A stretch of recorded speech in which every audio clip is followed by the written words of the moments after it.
तो आज हम लोग एक जापानीज योकाई के बारे में बात करने जा रहे हैं। ये एक बहुत ही फेमस जापानीज फोकलोर है जिसे आपने शायद ही कभी ना कभी जरूर सुना होगा। तो आज हम लोग बात करने वाले हैं यूकी ओना के बारे में, या तो कहूँ यूकी ओनागा के बारे में। इसकी कई नाम से ये जानी जाती है। कोई इसे यूकी ओना कहता है तो कोई इसे यूकी जोरो। तो इसके कई नाम से ये जानी जाती है, पर इनके अपीयरेंस बहुत ज़्यादा ही सिमिलर बताए जाते हैं। जैसे इसका जो अपीयरेंस होता है, ये बहुत ही ज़्यादा टॉल स्पिरिट है। ये एक फीमेल स्पिरिट है बाय द वे। ये बहुत ही ज़्यादा ब्यूटीफुल वुमेन है जिसके बहुत लंबे काले घने बाल हैं और नीले रंग की होठ है। इनह्यूमनली पेल स्किन है, जिसने एक वाइट कलर का किमोनो पहना हुआ है। कई लोगों का ये मानना है कि ये एक न्यूड स्पिरिट है और शायद इसकी पैर भी नहीं है, क्योंकि जब ये बर्फीले रास्तों पे चलती है तो कोई भी फुटप्रिंट्स नहीं दिखाई देते। और कहते हैं कि ये अपने आप को कोई भी रूप में आसानी से बदल लेती है, जिससे ये लोगों को आसानी से भटका सकती है और उन्हें अपना रूप बदल के डरा भी सकती है।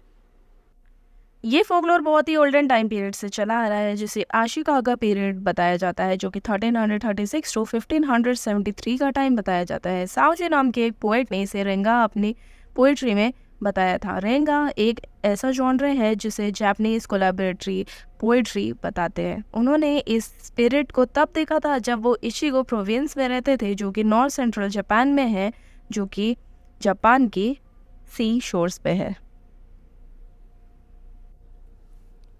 यूकी ओनागा को तो यूँ तो बहुत सारे इंसिडेंट में उसका जिक्र किया गया है, लेकिन जो सबसे ज़्यादा फेमस इंसिडेंट है वो ये है कि ये ट्रैवलर्स को स्पेशली रात के टाइम दिखाई देती है जंगलों में बर्फीले पहाड़ों पे घूमते हुए। अगर आप इससे बचने की भी कोशिश करते हैं तो भी ये अचानक आपकी आंखों के सामने आ जाती है।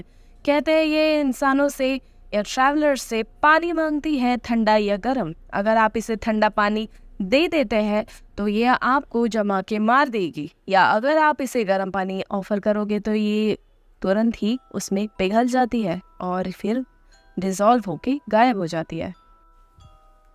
कहते हैं कि सबसे पहला जो इंसिडेंट बताया जाता है वो एक इंटरैक्शन था बिटवीन द स्पिरिट और सामुराई। उस सामुराई ने देखा कि ये एक छोटे बच्चे को गले लगा रही थी, जिसमें वो उस बच्चे के ऊपर बर्फीले परतों को चढ़ा रही थी, और ये बर्फीले परत उसके ऊपर चढ़ जाते और उसके बाद में वो बच्चा उसी के अंदर जम के मर जाता। लेकिन उस सामुराई ने उस बच्चे को बचाया और उस स्पिरिट को वहाँ से भगा दिया। पता नहीं ये कितना सच है, लेकिन मैंने बहुत सारे इंसिडेंट्स में इस इंसिडेंट के बारे में भी सुना और मुझे लगता है कि ये सच है। यूकी ओना बहुत पुराने समय से ये फोकलोर जो चला आ रहा है, जिस वजह से बहुत सारे पोइट्स ने इसे अपने कहानियों में इसके बारे में जिक्र किया है। मूवीज़ और सॉन्ग्स में भी इसका जिक्र होते आ रहा है। इसमें से एक राइटर की जो कहानी है वो मुझे पर्सनली पसंद आई, जो मैं आपके साथ अभी शेयर करूंगी, वो है लाफ्कार्डी ओहान का। इनके वर्जन में उन्होंने बताया है कि दो वुड कटर होते हैं, जिसमें से एक का नाम होता है मिनोकिची और एक का नाम होता है मोसुको। मिनोकिची एक छोटा प्यारा सा बच्चा होता है और मोसुको एक ओल्ड यंग मैन, प्रोबेबली वो उसके फादर हो सकते हैं। वो लोग एक दिन वुड कटिंग के लिए जाते हैं। विंटर्स का वो दिन था। वो लोग रात को वापस लौट के नहीं आ पाते क्योंकि वहाँ पे अचानक ही स्नो स्टॉर्म शुरू हो जाता है। वो लोग सोचते हैं कि आगे जाते हैं माउंटेन्स में और उन्हें शायद रुकने के लिए कोई जगह मिल जाए। उन्हें एक झोपड़ी मिल जाती है और वो वहाँ रुक जाते हैं। उनकी आँख लग जाती है और जो बूढ़ा इंसान होता है वो जल्दी ही सो जाता है।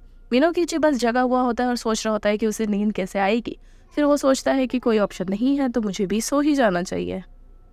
वो सो जाता है और थोड़ी ही देर में उसकी आँख फिर भी खुल जाती है अचानक ही, क्योंकि उसे कुछ आवाज़ आती है। वो देखता है एक सुंदर सी जो लेडी है उस बूढ़े इंसान के पास बैठी है और कुछ अजीब सी प्रक्रिया कर रही है, जिसमें वो उस इंसान की सांस अपने अंदर खींच रही थी, या फिर यूँ कह सकते हैं कि वो उसकी जान धीरे धीरे निगल रही थी। ये सारा जो इंसिडेंट था वो बच्चे ने देखा, लेकिन वो फिर भी घबराया नहीं। वो फिर भी देखता रहा ये सब जो हो रहा था। थोड़ी देर बाद वो इंसान पूरी तरीके से मर चुका था और वो उस बच्चे के पास आई सेम वही चीज़ करने के लिए, लेकिन उसने देखा कि बच्चा जगा हुआ है। उसकी इच्छा नहीं हुई उसे मारने की और उसने कहा कि तुम ये बात किसी से भी मत कहना, यहाँ जो भी हुआ है मैं तुम्हें जाने देती हूँ, क्योंकि तुम एक बहुत सुंदर और प्यारे बच्चे हो। कुछ साल बाद वो बच्चा बड़ा हो गया और उसकी शादी हो गई। उसकी जो बीवी थी वो बहुत ही ज़्यादा सुंदर थी। पता नहीं क्यों वो किस वजह से एज ही नहीं कर रही थी। उसे उस अपनी वाइफ को देख के पता नहीं क्यों कुछ अजीब चीज़ें याद आती थी जो बचपन में उसके साथ हुई थी। उनके बहुत सुंदर सुंदर प्यारे बच्चे थे और वो अपनी वाइफ से भी बहुत ज़्यादा प्यार करता था। उसे अपनी वाइफ के ऊपर बहुत प्यार आता था। एक दिन वो लोग रात को यूं ही लेटे थे अपने बच्चों के साथ। उसको अपनी वाइफ का चेहरा देखते हुए उस लेडी की याद आई जो कि थी यूकी ओना। उसने कहा कि मुझे तुम्हें देख के है ना हमेशा एक सुंदर सी औरत की याद आती है, तो मैं तुम्हें कुछ बताना चाहता हूँ कि मेरे साथ क्या हुआ था। उसने बताया उसे कि वो जब छोटा था तो उसके साथ ये इंसिडेंट हुआ। उसकी वाइफ का नाम भी कुछ यूकी ओ था। तो उसने अचानक ही यूकी ओ ने उठ खड़ी हुई और कहा कि मैंने तुमसे कहा था कि ये बात तुम किसी से नहीं कहना। यूकी ओ वही यूकी ओना थी जो बचपन में उसे मिली थी। उसने उसे बताया कि मैं वही हूँ और मैंने तुमसे कहा था कि तुम ये बात किसी से मत कहना वरना मैं तुम्हें मार डालूंगी।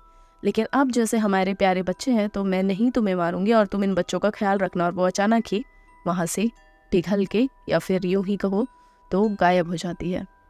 तो ये वाला वर्जन मुझे काफ़ी ज़्यादा अच्छा लगा। ऐसे तो बहुत सारे वर्जन हैं और सब ने इसके नाम को भी अलग अलग तरीके से बताया है, लेकिन मुझे ही पर्सनली ये वाली कहानी पसंद आई। आप लोगों को क्या लगता है कि यूकी ओना या फिर यूकी ओनागा कितनी रियल स्टोरी है? ये एक फोकलोर आपको कैसा लगा मुझे कमेंट में ज़रूर बताना। आई होप आप लोग को अच्छा लगा होगा। तो मेक श्योर इस वीडियो को लाइक कर देना और शेयर कर देना। Thank you so much for watching. Bye, take care.